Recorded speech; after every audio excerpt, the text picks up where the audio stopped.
So we have looked at the different policy areas, 18 of them, which were the focus of National Education Policy 2017. Now we will look in detail of a select few of them. And the first area we are going to look at is Islamic education. So Islamic education is part of our curriculum since 1947. Objective resolution, which is the preamble of all three of our constitutions, including the current one, argues that there should be government should or Pakistani state should facilitate Islamic way of life and Islamic principles. The first education conference in November 1947 also argued for national Islamic ideology to be taught in schools. There are other constitutional provisions also that are related to Islam. So Islamiyat has been compulsory since the 1980s from primary to graduation level. In the 1990s, there was an attempt to teach Arabic too, but it failed. So what this new policy argues is that we should make the Islamic curriculum better. We should integrate Arabic into the Islamiyat curriculum, and we should promote peace, tolerance, and human rights using the Islamic education.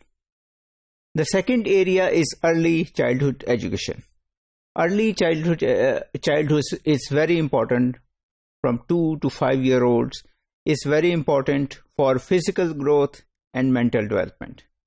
And internationally, it has been recognized that children have to be early educated even before they enter the schools.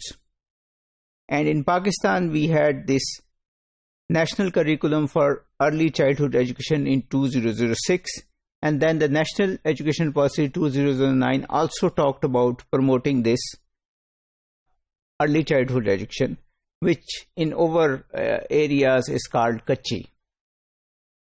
So, but of course, these in the 2009, after 2009, this new curriculum was never adopted.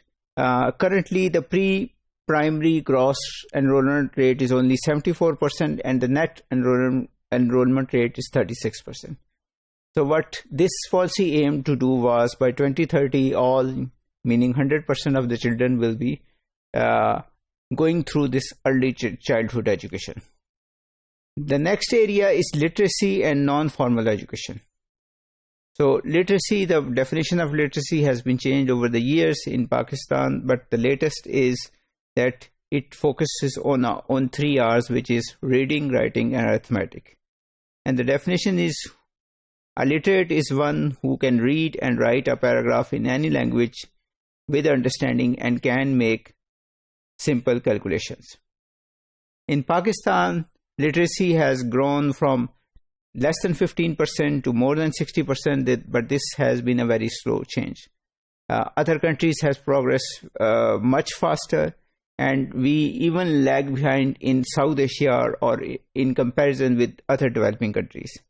Currently, there are in 2015, there were 57 million illiterates in Pakistan. The National Education Policy of 2009 argued that there should be more finance should be given and literacy should be increased, but it was never done. Now, one of the focus of literacy, increase in literacy, was non-formal education, meaning by education which is not done in schools. So maybe it's in mosques or in some other areas, but it is non-formal. But even when it has started, non-formal education has started from 1986 and continues till now, it has not made that much impact. In fact, there is a declining trend. And why there is a declining trend? Because there is a commitment gap, there is organization gap, there is finance gap, coordination gap. So the National Education Policy planned to achieve targets of 70% literacy rate by 2020, 90% by 2025, and 100% by 2030. It is clear that we are not going to achieve this target, at least the 2020 target. Primary education is the most important subsector. National enrollment rate is 77%. Gender parity is 0.86. We spend around 35 to 40% of education budget on primary education, but universal primary education, which we have been promising, is still a far way off. Secondary education has even lower national enrollment rates and gross enrollment rates. Our gross enrollment rate, which is 42%, is even less than Afghanistan, which is 56%, and Bangladesh, which is 58%. Our spending per student at secondary level is also very low. There is huge gap between primary schools and secondary schools, so people who are graduating from primary schools don't have secondary schools nearby to go to. The plan is that the gross enrollment rate will be increased from 62% to 85%, and net enrollment rate from 27 to 50% by upgradation of schools in this policy.